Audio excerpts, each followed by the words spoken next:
নমস্কাৰ, এই মুহূৰ্তত দিব ওলাইছো ৰাজ্যৰ কেইবাটাও গুৰুত্বপূৰ্ণ খবৰ। ৰাতিপুৱাৰ কেইবাটাও গুৰুত্বপূৰ্ণ খবৰ আহিছে আপোনালোকৰ কাৰণে। বন্ধুসকল, যদি আপোনালোকৰ ই শ্ৰমিক কাৰ্ড আছে তেন্তে আপোনালোকে 50,000 টকা আপোনালোকৰ বেংক একাউণ্টত লাভ কৰিব। লগতে যিসকল PM কিষাণৰ হিতাধিকাৰী আছে তেওঁলোকৰ কাৰণে ভাল খবৰ আহিছে।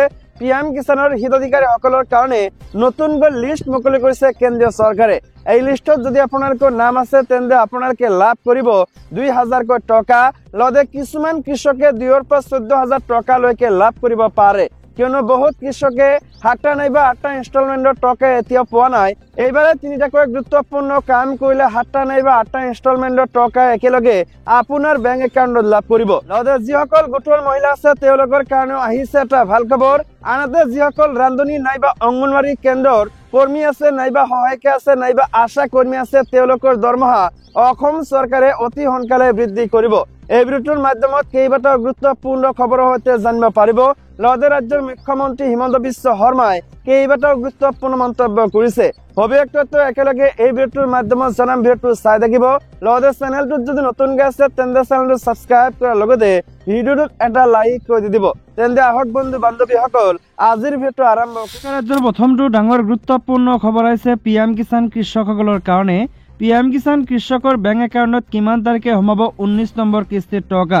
ইয়াৰ আগতে আপোনালোকক জনাইলো, যদি আপোনালোকে 18তম কিস্তিৰ টকা ইতিমধ্যে লাভ কৰিছে তেন্তে আপোনালোকৰ বেংক একাউণ্টত কেন্দ্ৰীয় চৰকাৰে 19 নম্বৰ কিস্তি 2,000 টকা সোমাই দিব।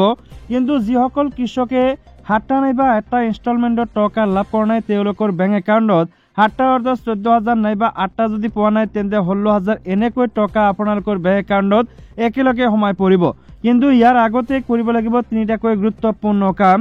এই কামটো হৈছে আপোনালোকে প্ৰথমটো যিটো কাম হৈছে সেইটো ই-KYC কৰিব লাগিব কৃষকসকলে, নাইবা যিসকল কৃষকে ই-KYC কৰিছে তেওঁলোকে তেওঁলোকৰ যিটো বেংকৰ লগত একাউণ্ট আছে সেই একাউণ্টৰ লগত আধাৰ কাৰ্ডটো লিংক কৰিব লাগিব। আৰু এইটো কৰাৰ পিছতো যদি আপোনালোকে আৰু এটা কাম কৰা নাই, অৰ্থাৎ আপোনালোকৰ লেণ্ডৰ যিসমূহ ডকুমেণ্ট আছে অৰ্থাৎ মাটিৰ যিসমূহ পাট্টা আছে সেই পাট্টাসমূহ যদি এতিয়ালৈকে কৃষি বিষয়াৰ কাৰ্যালয়ত জমা দিয়া নাই তেন্তে আপোনালোকে জমা দিব লাগিব। এই 3টাকৈ গুৰুত্বপূৰ্ণ কাম শেষ হোৱাৰ পিছতে কিন্তু আপোনালোকৰ বেংক একাউণ্টত অসম চৰকাৰৰ লগতে কেন্দ্ৰীয় চৰকাৰে সোমাই দিব গোটেইখিনি ইনষ্টলমেণ্টৰ টকা। লগতে যিসকল কৃষকে 18তম কিস্তিৰ টকা লাভ কৰিছে তেওঁলোকে 2,000 টকা অৰ্থাৎ তেওঁলোকৰ বেংক একাউণ্টত লাভ কৰিব। 18তম কিস্তিৰ টকা আপোনালোকৰ বেংক একাউণ্টত ফেব্ৰুৱাৰী মাহত সোমাব। যদি আপোনালোকে এই 3টা কাম এতিয়াও কৰা নাই তেন্তে আপোনালোকে অতি সোনকালে এই 3টাকৈ গুৰুত্বপূৰ্ণ কাম কৰিলে। ৰাজ্যৰ আন এটা ডাঙৰ গুৰুত্বপূৰ্ণ খবৰ হৈছে বাজেট কিয় গুৰুত্বপূৰ্ণ। নিৰ্মলা সীতাৰমণে সাধাৰণ ৰাইজৰ আশা পূৰণ কৰিব পাৰিবনে? বিত্তমন্ত্ৰী নিৰ্মলা সীতাৰমণে অহা 1 ফেব্ৰুৱাৰী তাৰিখে দেশৰ সংসদত 2025-26 বিত্তীয় বৰ্ষৰ কেন্দ্ৰীয় বাজেট দাখিল কৰিব, য'ত সমগ্ৰ দেশৰ জনসাধাৰণ যথেষ্ট আশাবাদী হৈ আছে। GDP বৃদ্ধিৰ হাৰ, মুদ্ৰাস্ফীতি বৃদ্ধি আৰু নিবনুৱা সমস্যা হৈছে গুৰুত্বপূৰ্ণ বিষয়। সকলোবোৰ সৈতে এখন সৰ্বাংগ সুন্দৰ বাজেট জনসাধাৰণক উপহাৰ দিয়াটো চৰকাৰৰ ডাঙৰ প্ৰত্যাহ্বান। কিন্তু এই সকলোবোৰৰ মাজতে মধ্যবিত্ত শ্ৰেণীৰ লোকসকলৰ বাজেটৰ পৰা বহুত আশা আছে। মধ্যবিত্ত শ্ৰেণীৰ লোকৰ বাবে বাজেটত কি কি থাকিব পাৰে জানি লওক। কি কি পৰিৱৰ্তন হ'ব পাৰে? বাজেট 2025 চৰকাৰে কি নতুন কাম কৰিব পাৰে? ইয়াৰ বিষয়ে জনাৰ পূৰ্বে প্ৰথমে বৰ্তমানৰ পৰিস্থিতিৰ ওপৰত চকু ফুৰাও আহক। ভাৰত বিশ্বৰ 5ম বৃহত্তম অৰ্থনীতি হৈয়ে আছে। অৱশ্যে যোৱা কেইদিনমানৰ পৰা দেশখনৰ বাবে পৰিসংখ্যা চিন্তনীয়। যোৱা 3 মাহত দেশখনৰ GDP বৃদ্ধি হৈ 5.4% উপনীত হৈছিল। মুদ্ৰাস্ফীতি বৃদ্ধিয়ে চাবোনৰ পৰা আৰম্ভ কৰি তেল আৰু গাড়ীৰ মূল্যতো প্ৰভাৱ পেলাইছে। গতিকে বাজেটটোৰ পৰা মধ্যবিত্ত শ্ৰেণীৰ আটাইতকৈ ডাঙৰ আশা হ'ল কৰ কৰ্তন, যাতে তেওঁলোকৰ কৰ কম কৰ্তন হয় আৰু উপাৰ্জনৰ কিছু অংশ ৰাহি কৰিব পাৰে। কৰ ৰেহাই। বিশেষজ্ঞসকলৰ মতে মধ্যবিত্ত শ্ৰেণীক সকাহ দিয়াৰ বাবে বছৰি 15 লাখ টকা পৰ্যন্ত উপাৰ্জন কৰা লোকসকলৰ কৰ কৰ্তনৰ কথা চিন্তা কৰিছে। এনেহলে লাখ লাখ কৰদাতাক সকাহ দিব। ইয়াৰ উপৰিও কৰদাতাৰ হাতত অধিক ব্যৱহাৰযোগ্য আয় লাভ কৰিবলৈ মৌলিক ৰেহাইৰ সীমা নিম্নতম 50,000 টকালৈ বৃদ্ধি কৰিব পাৰে। আয়কৰ সম্পৰ্কীয় পৰিৱৰ্তন। চৰকাৰে মানুহৰ দৈনন্দিন জীৱন সহজ কৰি তুলিবলৈ কৰ ব্যৱস্থা আৰু অধিক সহজ কৰাৰ কথা চিন্তা কৰিছে। ইয়াৰ উপৰিও সংবাদ মাধ্যমৰ বাতৰি অনুসৰি চৰকাৰে আয়কৰ সম্পৰ্কীয় নিয়মবোৰো সলনি কৰিব পাৰে। দিব বিচাৰিছো ৰাজ্যৰ ছাত্ৰ ছাত্ৰীসকলৰ কাৰণে এটা ডাঙৰ গুৰুত্বপূৰ্ণ খবৰ। 15 জানুৱাৰীৰ বাবে বাতিল হোৱা UGC নেট পৰীক্ষাৰ নতুন সময়সূচী ঘোষণা। শেহতীয়াকৈ ৰাষ্ট্ৰীয় পৰীক্ষণ সন্থাই 15 জানুৱাৰীত অনুষ্ঠিত হ'বলগীয়া UGC ৰাষ্ট্ৰীয় যোগ্যতা পৰীক্ষা স্থগিত ৰখাৰ সিদ্ধান্ত ঘোষণা কৰিছিল। পংগল আৰু মকৰ সংক্ৰান্তি উদযাপনৰ বাবে স্থগিত ৰখা হৈছিল পৰীক্ষা। উল্লেখযোগ্য যে স্থগিত ৰখা দিনৰ পৰীক্ষাৰ বাবে নতুন সময়সূচী ঘোষণা কৰিছে UGC কৰ্তৃপক্ষই। নতুন সময়সূচী অনুসৰি এতিয়া 2025 চনৰ 21 আৰু 27 জানুৱাৰী তাৰিখে পৰীক্ষা অনুষ্ঠিত হ'ব। পৰীক্ষাৰ এডমিট কাৰ্ড অতি সোনকালে NTA মুকলি কৰিব বুলি অধিসূচনাত প্ৰকাশ পাইছে। পৰীক্ষাৰ্থীসকলৰ স্বাৰ্থত ৰাষ্ট্ৰীয় পৰীক্ষণ সন্থাই কেৱল 2025 চনৰ 15 জানুৱাৰী তাৰিখে অনুষ্ঠিত হ'বলগীয়া UGC নেট পৰীক্ষাটোহে পিছুৱাই দিয়াৰ সিদ্ধান্ত লৈছে। 16 জানুৱাৰীৰ পৰা পৰীক্ষাসমূহ আগৰ সময়সূচী মতে অনুষ্ঠিত হ'ব বুলি উল্লেখ কৰিছে ৰাষ্ট্ৰীয় পৰীক্ষণ সন্থাই। OMR পদ্ধতিৰে সমগ্ৰ দেশৰ বিভিন্ন কেন্দ্ৰত 85টা বিষয়ৰ বাবে অনুষ্ঠিত হৈছে UGC নেট 2024। ইয়াক দুটা শিফ্টত অনুষ্ঠিত কৰা হৈছে।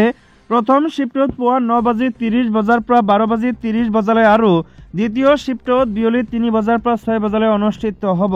বিশ্ববিদ্যালয় অনুদান আয়োগৰ ৰাষ্ট্ৰীয় যোগ্যতা পৰীক্ষা প্ৰতি বছৰে জুন আৰু ডিচেম্বৰ মাহত ভাৰতীয় বিশ্ববিদ্যালয় আৰু মহাবিদ্যালয়সমূহত সহকাৰী অধ্যাপক আৰু কনিষ্ঠ গৱেষণা ফেলোশ্বিপৰ বাবে যোগ্য হ'ব বিচৰা প্ৰাৰ্থীসকলৰ বাবে অনুষ্ঠিত হয়।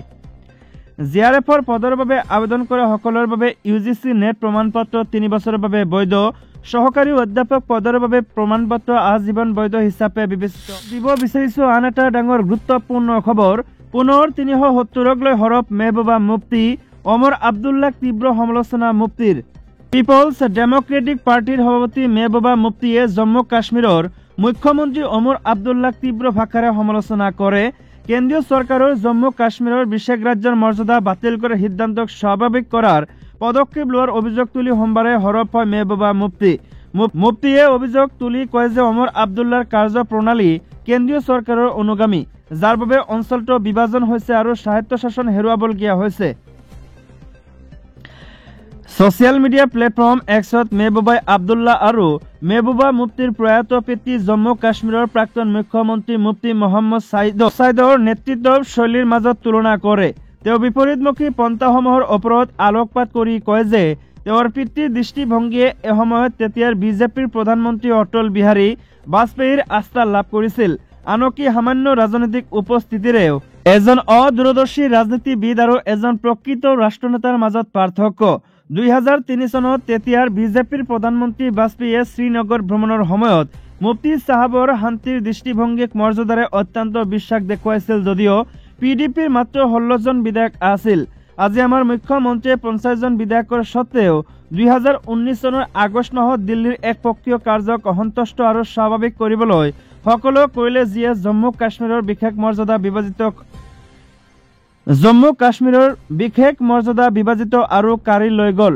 মেহবুবাই নিজৰ পোষ্টত এইদৰে উল্লেখ। যদি আপোনালোকৰ শ্ৰমিক কাৰ্ড আছে তেন্তে আপোনালোকৰ কাৰণে আহিছে এটা ভাল খবৰ। আপোনালোকৰ বেংক একাউণ্টত অসম চৰকাৰে সোমাই দিব পাৰে 50,000 টকালৈকে। পকা মিস্ত্ৰী, কাঠ মিস্ত্ৰী, ৰং মিস্ত্ৰীৰ লগতে যোগালীসকলৰ কাৰণে আহিছে এটা ভাল খবৰ।